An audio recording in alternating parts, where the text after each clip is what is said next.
And thank you all for coming. What a great crowd. And thank you for attending The Unfair Advantage.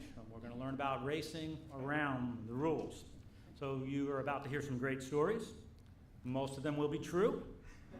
You're also going to get a peek behind the curtain of what really goes on in finding a way to win. And you'll get that from our expert panel and our guests. And I really want to thank them. They are quite an experienced panel, especially for this topic.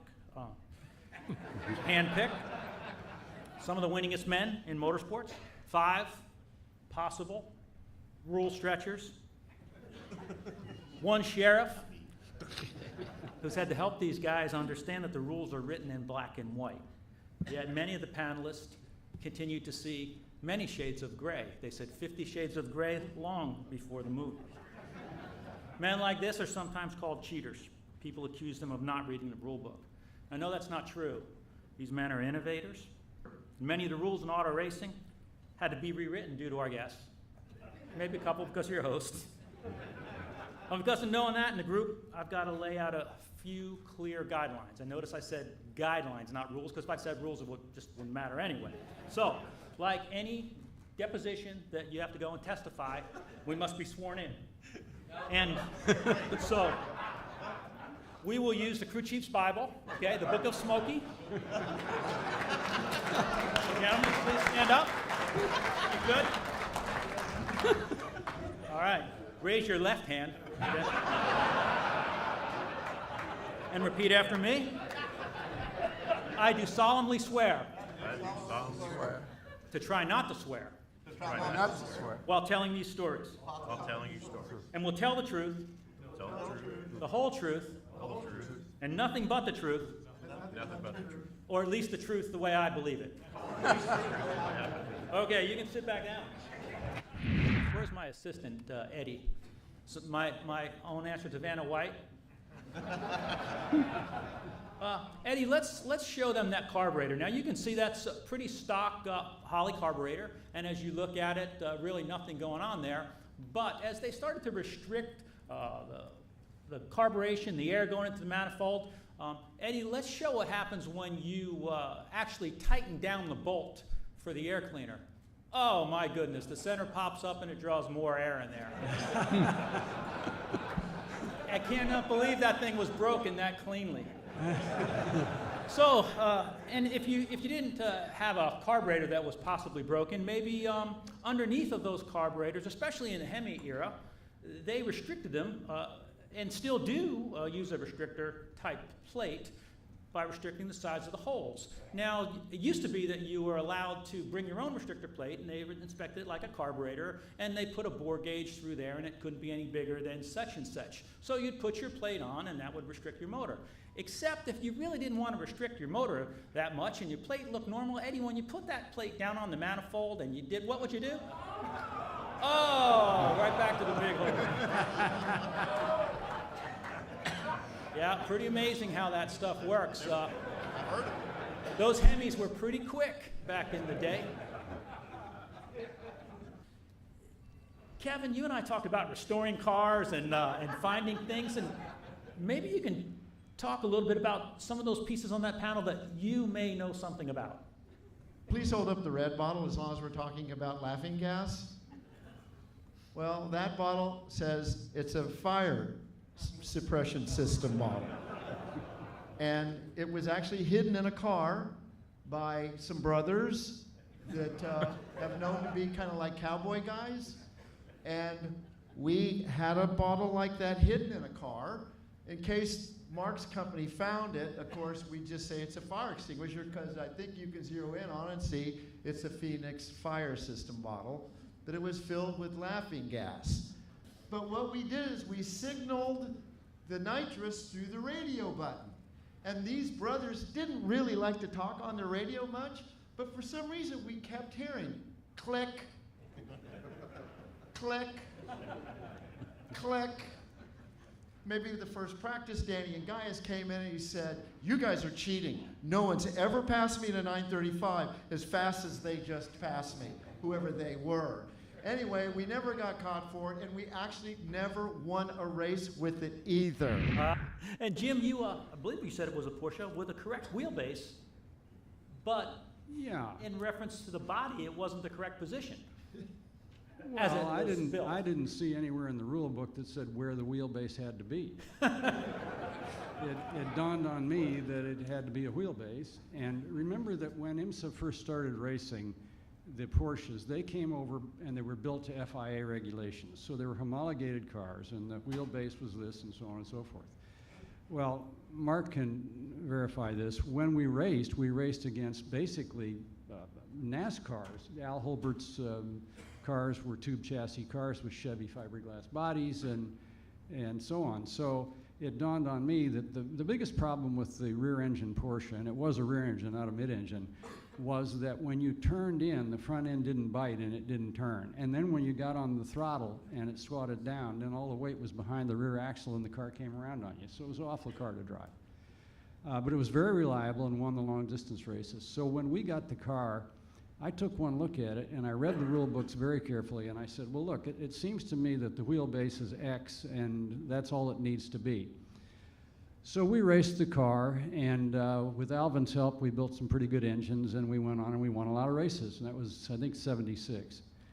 And people were amazed that the Porsche, which was underpowered to the Chevys, was winning races. And I sold that car at the end of the season. It disappeared for about 15 years. I get a call from a guy 15, 18 years later, and he says, I've got your old RSR Carrera that you won all the races with in 76, and I'm restoring it, but I've got a problem. And I said, well, what problem would that be?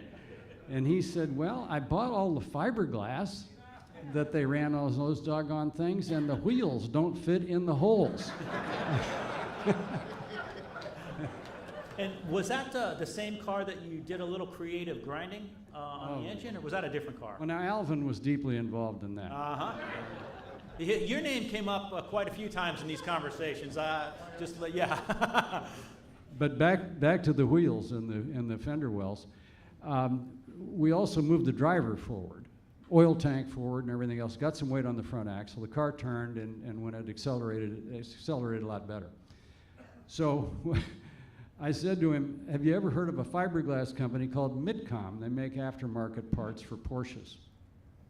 Call them. I think they can round up some fenders for you. They were our sponsor. He did call them. They did send him the stuff. He put them on, and I saw the car at the Laguna Seca historic races a few years ago, and I asked the guy, did you ever get the wheels straightened out on this thing? And he says, oh yeah, it just works great. You know, their fenders are a lot better than the factory fenders. IMSA knew that we were at a deficit to the American-made cars. And Mark and I had a conversation behind the curtain here before we came out, and he said, you know, we knew everything that was going on. As long as the racing was good, we looked the other way. Which brings me to a point when I first raced my first race at IMSA. I drove the Beverly Hills Porsche Audi Carrera RSR, which was owned by Bill Cargus, and it was a new Carrera RSR. I read that it was legal the way it was, and it was FIA rules, so you couldn't really change it. So I went to the first race, and we were a joke. So I walked up to John Bishop. He doesn't know me. My first IMSA race. And I said, Mr. Bishop, it occurs to me that probably some of these cars aren't exactly to the rules, to the FIA spec. And he looked at me and he said, oh, is that right? And I said, yeah, I mean, we're a joke. And he said, well, maybe you could just tune up your driving a little bit. I said, okay, but what about these cars that don't appear to be, they don't have the front bumper from Porsche, they have this big thing that goes all the way down to the ground and everything. Oh yeah, well, we know that, and so on. So I said, well, what are we gonna do? And he said, what are you gonna do? And he smiled and he walked away. We came back 4 races later with all the hot stuff on our car, and I won the race. And he walked up and he says, Buzz, looks like you've been doing a little work. And I smiled and I walked away. Mark, you know, you're sitting here, 5 of these guys. You feel like you're outnumbered. You want to speak up and chime in a little bit? Yeah. So first I'll say everything that at least Kevin and Jim has said is absolutely true, okay? So we're trying in sports car racing, you have completely different kinds of cars trying to compete and put on a good show and be entertaining to the public. So maybe the term creative interpretation and understanding that that's what it was kind of the model that sports car racing has had. It was innovative. We wanted people to do stuff. I mean, Alwyn knows and Roger knows. We didn't have a 935. We had 12 different versions of a 935, okay? We didn't have an RSR. We had 5 or 6 versions of that. So as much as Jim said, the rules at that time were a box, but the box was pretty liberal inside, and it gave teams and racers an opportunity to be creative. And you know, there's a whole list of stuff in front of me of other stuff they haven't mentioned that we knew about. But Why don't you read some of that? over the years, like when we got to the turbocharged cars, you know, there's some cool things there. But you know, dumping Freon into the intercooler when you needed a little extra power was a good thing to do. Qualifying, you see them big scoops on the roof of the 962. You fill that up with dry ice for qualifying. That works really well. And it wasn't cheating. It was just people trying different stuff. And then eventually, particularly in the 80s with GTP, as the technology grew, fuel itself became a problem, because some of the fuels that were used in some of the certain brands that were quite dominant near the end of the era were pretty volatile, and it was extremely difficult, and IMSA at least really didn't have the capability of policing that. We could take the samples, but the stuff evaporated so quickly by the time you got it to a lab, it wasn't what it was when it was in the car. So that's what led to the 90s of, okay, everybody, we're all using the same gas. That was the simple solution, but that went on, and we knew we were on the wrong side of the fence and got had many times by some of the fuels because of the way the cars were running. They had to have a very special type of fuel. High turbo boost, tremendous heat. It's not normal stuff you buy down at the Sunoco station, okay? So that kind of stuff. When we, with V8s and the Kelly American Challenge, we had some old classic NASCAR tricks where you had V8s built with different size bores, opposite cylinders, so the engine was balanced, put into a car where the frame would only allow you to check the one that they wanted you to check, which was, of course, the small one, which at that time wasn't illegal, but the rules said the car was determined weight-wise by its displacement. So if you measured the little one and multiply it by 8, it was legal. But if you added the 4 big ones, it wasn't legal anymore. I heard a story that I want to ask you if this is true. That when you were running the Skull Bandit, Yep. name it, Yep. had a rear spoiler, right? Oh, here we go. And Okay. the rear spoiler, so I'm told. I told you I wouldn't ask you about it. Okay, did you So know I'm- about it? And I didn't. Did I know about it? I figured you didn't know about it because you would have had it on that table. I still have it. Andy Hoff of Asheville knows. I didn't know you had it. But they had a rule where they finally started regulating the angle of the rear spoiler. And we went down to the test at Daytona. We were terrible. We weren't running very good. Our motor program was a little bit off. And we had stayed competitive by doing other things, getting the car down, doing some things to kind of circumvent the height rules. Now they've got all this stuff they're checking after, qualifying after races, so you have to be a certain height. The spoiler has to be a certain angle. And so I was sitting on the airplane flying back from the test thinking for just some way that we could come up with to make that spoiler go down, right? So in my mind, I figured it out, how to hinge it on the back of the deck lid. You know, we cut a slot in the deck lid, we stuck the blade through it. It was an Oldsmobile Cutlass at the time. And so they used to make you, in NASCAR, they made you run the stock liner, so it had a big cavity in there. So there was a lot of room to put something to actuate that spoiler.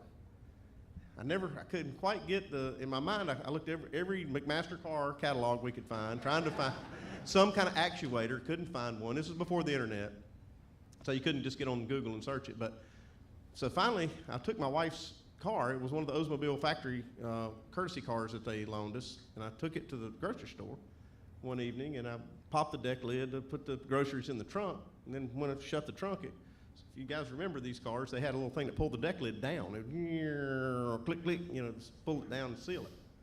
So I put the deck lid down, walked, get in the car, and I heard that thing. I went, wait, that's it. I drove straight to the shop, and me and another guy had already in the back room made the hinge for the spoiler, and we backed the car in the shop, pulled that little motor out of there, and it was perfect. I mean, it had a little limit switch. I mean, it was about this big, fit in there perfect.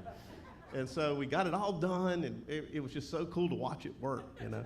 And so now I've got to get permission from my owner to be able to run it, right? I mean, I can't just show up down there with this thing. And Gary Nelson was the new series director, and it was his first race. I mean, it's his first day on the job, right? Daytona 500 qualifying. So I had to get permission from Leo to be able to try to run this thing. And he said, let me see it on the car and all that. I said, okay. So I put it on the car. We had it all sitting in the shop. And I said, okay, here it is. If you can find it, we won't run it. And you know it's on there. He searched all over that thing, could not find it anywhere, looking for wires, looking for stuff, could not see it. So I just reached in the car, and there was a radio box that sat on the tunnel that we used to put the radio in, and a little, just a little aluminum box. I had a switch on the front of that radio. I put another one on it. Push it down, and it went, spoiler went down, just like flaps on an airplane. And so he said, okay, you can run it. But I'm telling you, I was so nervous. I mean, this is, you know, racing in the gray area is one thing, but this is out and out cheating. I mean, this is, you get caught with this, and, you know, Gary Nelson, the series director, is the one checking the angle with an angle finder. I'm like, oh, Lord. So he checks it, and it's 1/10 of a degree too much. Because I made sure I had it enough, you know, that it wouldn't have to adjust it. But he's making me push it down. And I'm like, kept on, and finally he said, Andy, he said, yours is the only one doing that.